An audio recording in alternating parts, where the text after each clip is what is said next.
ఎందుకంటే నాకు బన్నీతో చేయాలన్న కోరిక. నేను చాలా హీరోలతో చేశాను. నేను హీరోగా చేస్తూనే ఒక పక్కన చిరంజీవి గారు, వెంకటేష్, నాగార్జున, బాలకృష్ణతో చేశాను క్యారెక్టర్స్. తర్వాత రామ్ చరణ్తో మొన్న గోవిందనందరవాడే. బన్నీ ఎప్పుడు దొరుకుతున్నాడా అని చూశాను. ఈ సినిమాలో అరవింద్ గారు పిలిపించారు. శ్రీకాంత్ ఇట్లా క్యారెక్టర్ ఉంది, చేయాలి, డేట్లు ఎప్పుడు కావాలండి అన్నాను. అంత ఇంకేం మాట్లాడలేదు. డేట్స్ అన్ని బోయపాటి గారు చెప్తారు. ఒకసారి బోయపాటితో నేను మీటింగ్ అరేంజ్ చేస్తా అన్నారు.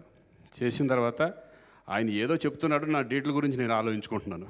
నేను ఇలా క్యారెక్టర్ ఒకటి ఇక్కడ నాకు క్యారెక్టర్ ఉపయోగపడుతుంది, నాకు లైఫ్ వస్తుంది. దానికంటే ఇంపార్టెంట్ ఏంటంటే నాకు ఒక నా ఫ్యామిలీ లాగా అరవింద్ గారు కానీ, ఇట్లా బన్నీ గారు కానీ. ఒక నిమిషం అండి, నేను చెప్పేసి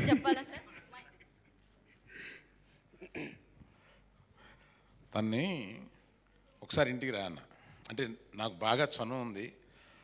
చిరంజీవి గారికి ఒక 20 సంవత్సరాల స్నేహితుడు, రెగ్యులర్గా మేము కలుస్తూ ఉంటాం. ఒకసారి బయలుదేరి ఇంటికి రావా వచ్చాడు.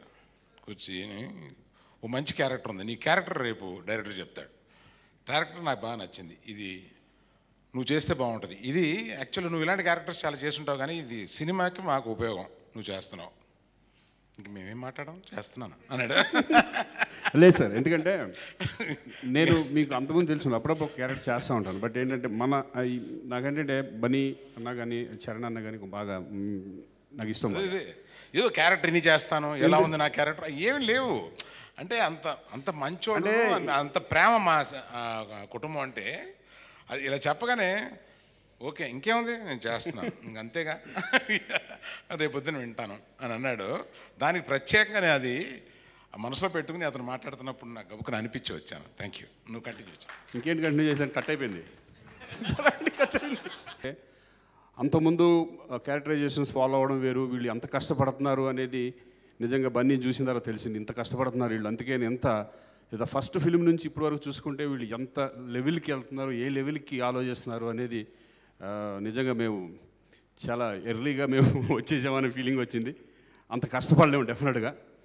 నిజంగా వాళ్ళ కష్టాన్ని చూస్తే వెనకాల ఇంత పెద్ద బ్యాక్గ్రౌండ్ ఉన్నా కూడా ఆ బ్యాక్గ్రౌండ్ని, ఇది నా బ్యాక్గ్రౌండ్ కాదు, నా బ్యాక్గ్రౌండ్ నాకు సపరేట్గా ఉండాలనే ఒక ఎయిమ్, ఒక కోరిక బన్నీలో ఉంది డెఫినెట్గా. నేను అబ్జర్వ్ చేశాను ఈ సినిమాలో. So I'm very happy. నిజంగా ఇది నేను ఎప్పుడు కూడా ఆలోచించలేదు. నేను ఫస్ట్ నుంచి కూడా ఎప్పుడు కూడా ఈ సినిమా నాకు ఉపయోగపడుతుంది, నాకు ఏమైనా అవుతుంది ఇదేమో ఆలోచించలేదు. నేను జస్ట్ చేయాలనుకున్నాను, చేశాను. నేను ఎప్పుడు కూడా ఆలోచించను. నాకు ఇష్టం అయితే చేసేస్తా, ఇష్టం లేకపోతే నేను చేయను. సో ఐఎమ్ వెరీ హ్యాపీ నిజంగా. బోయపాటి అలాగే భయ్య అంతకుముందు నా సినిమాలో అసోసియేట్ డైరెక్టర్గా 2 ఫిలిమ్స్లో చేసినప్పుడు అనుకున్నాను పెద్ద డైరెక్టర్ అవుతాడు. ఎందుకంటే అప్పుడే డైలాగ్స్ అవన్నీ రాసేవారు ఆయన, ముత్యాల సుబ్బయ్య గారు సినిమాలో. సో ఆయన డైరెక్టర్ అయిన తర్వాత నేను అనుకున్నాను నాకన్నా ఎప్పుడన్నా ఛాన్స్ వస్తుందో హీరోగా అనుకున్నాను. బట్ నేను ఇంక ఎక్స్పెక్ట్ చేయను, నా అబ్బాయి అయితే ఎక్స్పెక్ట్ చేస్తా.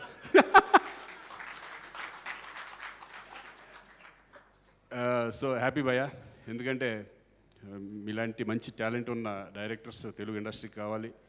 అలాగే కష్టపడే హీరో లాంటి బన్నీ లాంటి వాళ్ళు తెలుగు ఇండస్ట్రీకి కావాలి. I'm very happy. అందరూ అలాగే రకుల్ అండ్ క్యాథరిన్ వీళ్ళందరూ నిజంగా చాలా బాగా చేశారు. ముఖ్యంగా ఆది చాలా స్టైలిష్గా ఉన్నాడు. మా స్టైలిష్ బన్నీకి ఇంకొక స్టైలిష్ విలన్ దొరికాడు అనే ఫీలింగ్ వచ్చింది అనమాట దీంట్లో. So very happy. అలాగే రామ్ లక్ష్మణులు, నేను చాలా సినిమాలు చేశాను ఆయన సినిమాలో. ఫైట్ మాస్టర్ గారు చాలా చేశారు. సో నిజంగా ఇంటర్వల్ బ్యాంగ్ చూస్తే నిజంగా ఒక్కసారి అలా ఒళ్ళు గగురు పడిచింది నాకు. అలాగే క్లైమాక్స్ కూడా చాలా ఎక్స్ట్రాడినరీ ఫీల్ ఉన్న ఇది. నాకు బాగా నచ్చింది దాంట్లో ఏంటంటే బన్నీ పర్ఫార్మెన్స్. నాకు దెబ్బ తగిలినప్పుడు ఆయన చేసే పర్ఫార్మెన్స్ అది ఎక్కడికో హైట్స్కి తీసుకెళ్ళిపోయిందనే ఫీలింగ్ వచ్చింది. నేనే చూసేటప్పుడు ఆ షాకింగ్లో ఉన్న ఏంటి ఎంత వర్కౌట్ చేశారు ఇది క్యారెక్టర్ మీద. ఆయన చెప్పడం, ఈయన చేయడం, అది నాట్ ఏ జోక్. ఎందుకంటే సెంటిమెంట్ అనేది పండించాలంటే కనుక చాలా ఎక్స్పీరియన్స్ కావాలి, ఒక రకంగా చాలా ఎడ్జ్లో ఉంటుంది అది. సో అటువంటిది బన్నీ ఒక రాగానే చేయడం అవన్నీ చూసేసిన తర్వాత అబ్బా ఏంటి ఎక్కడ మిస్ అయిపోయాం మనం అనే ఫీలింగ్ కూడా వచ్చింది నాకు. ఎందుకంటే నాకు సెంటిమెంట్ అనేవాటికి నాకు కొంచెం బాగా చేస్తానే కాన్ఫిడెన్స్ నాకు ఉండేది మామూలుగా. బట్ చూసిన తర్వాత hats off Bunny. So go head. Please subscribe. Please do subscribe. Please subscribe. Please subscribe. Please subscribe to our YouTube channel.